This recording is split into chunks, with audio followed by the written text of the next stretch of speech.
So ladies, today I'm going to be taking you guys through how Gita lost her love handles in the first 6 weeks, also being post-menopause and dealing with an underactive thyroid issue. So essentially, as you see, starting transformation picture, she was holding a lot more water retention, a lot more body fat around her midsection. 6 weeks later, love handles are completely gone. Her back midsection is much more defined. She overall feels better within herself. Her energy levels are better. Gita here is from Canada. She was post-menopause. She was dealing with menopausal symptoms which were also counteracted through this process. Not only that, but she now feels a lot better within herself. So there really isn't any excuses, guys. These things are possible, and transformations like this can be made if you had the right programming in place, right? So I'm essentially going to take you guys through how this happened. So this was her weight log. So first week of the program, 68 kilos. Second week, 67 kilos. Third week, 65.9. And then fourth week, 65.85. And this is where she reached a little bit of a plateau. And this is essentially where you take further steps to either decrease calories or increase energy output. So essentially, I'm going to take you guys through the meal plan we put her on. So it was very simple. So a big mistake people make, and a big mistake I've seen women make during this process, is they will undereat and they'll go in an extreme deficit. Now, going in an extreme deficit, ladies, does not have a positive effect on your physique, on your metabolism. It will potentially slow down your metabolic rate. It will raise your cortisol levels through the roof. And not only that, but you'll end up retaining a lot more water on your physique, and overall you're going to feel much worse within yourself. And this is a big mistake I've seen a lot of women make during their fat loss journey. They'll just undereat for 3 months straight, go in an extreme deficit. So after I assessed what Gita's eating habits were, what kind of food she was eating, a lot of the time I've noticed people don't eat the wrong foods, they're just eating the wrong amount, right? So she was actually eating all the right foods, so it wasn't particularly a challenge for her to adhere to the meal plan which I gave her. But the goal was to push up calories back to a maintenance level, so that's what we did.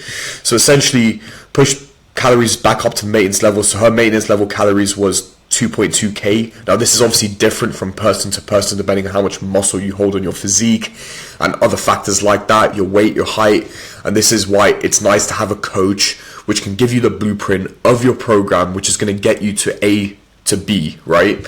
So essentially, we assessed her lifestyle habits, eating habits, and I put her on this meal plan, and this essentially allowed her to regain that energy, regain that glycogen which she was depleted from her muscles, which essentially allowed her to have more energy and increase her training intensity, right? Increasing her training intensity, allowing her to promote more fat loss. So essentially there's a high carb day and a low carb day, right? And I like to incorporate carb cyclings, which allows my clients to utilize their carb intake more efficiently. This is something what I do with myself. I've always done this with my own meal plans as well. So this is a very effective way to get from A to B, right? Now, given that it is obviously a journey, and since Gita obviously was under eating, there was some difficulties of her consuming the amount of calories which I put on the plan the first couple of weeks, because obviously she was not used to eating that amount. So one meal she struggled with in particular was this meal here, 70 grams of oats and 2 scoops of whey. She told me she was too full the first couple of weeks to have that, but then after like the second week, what essentially happened was she got more in the routine, and because her energy output was so high, her body started craving those nutrients, and I'll explain why that happened and how that was resolved. So essentially, before I get into that, I want to go through obviously the cardio plan as well. So this is obviously part of why which pushed up her appetite to allow to consume back to a maintenance level of calories. So I'm a big fan of giving my clients fasted cardio or some kind of HIIT cardio, something that isn't that time consuming and is very useful, for some of my clients who are busy, career-driven women, which essentially just allows them to get their cardio done and not spend hours and hours on the treadmill, right? So with Gita, we kept it very simple. I gave her 6 sets of slam ball. She had a slam ball available in her house, so it made it extremely convenient for her to do this cardio. So this was a fasted cardio, and this essentially allowed her to push up her appetite and to consume the calories on her plan a lot easier and get used to getting back on a maintenance level of calories, right? So her second option of cardio was the treadmill, incline 6, speed 5, 15 to 20 minutes. And this essentially is something that she did before training.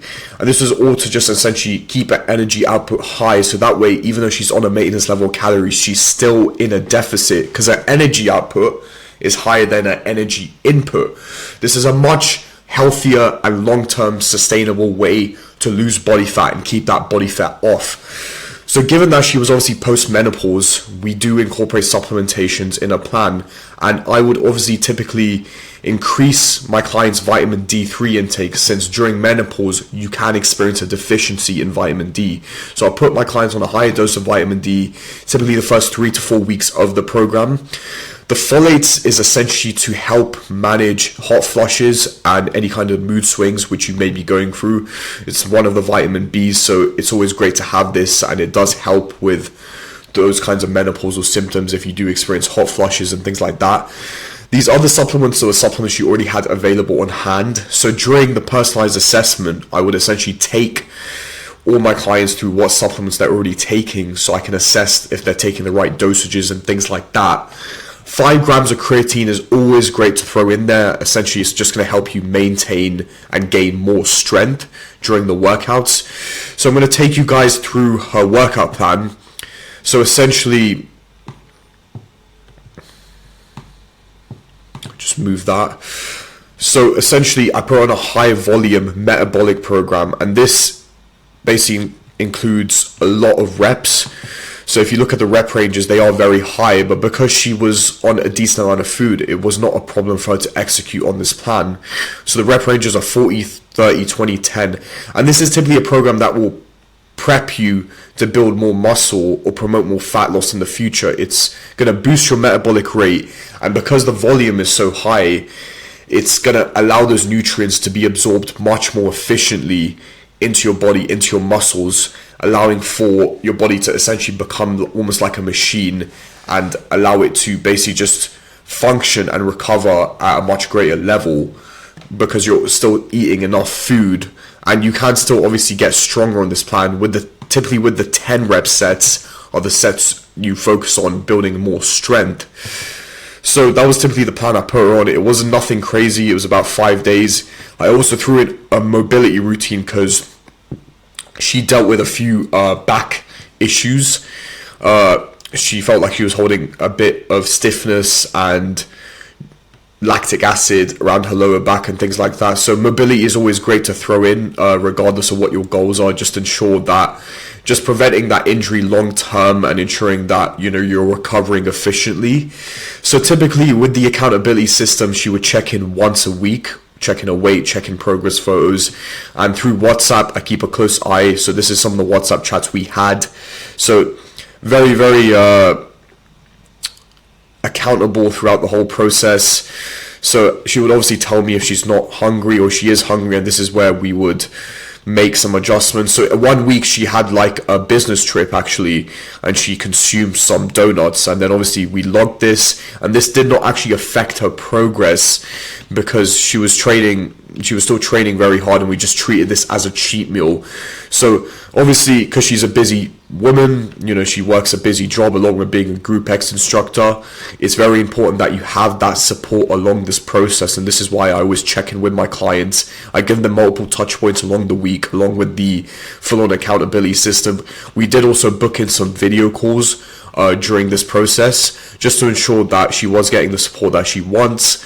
So essentially, I just want to make it clear to you ladies, it's not rocket science to achieve a transformation like this. It can be done if you just have the right programming in place and you have a specialist like myself to support you through that process.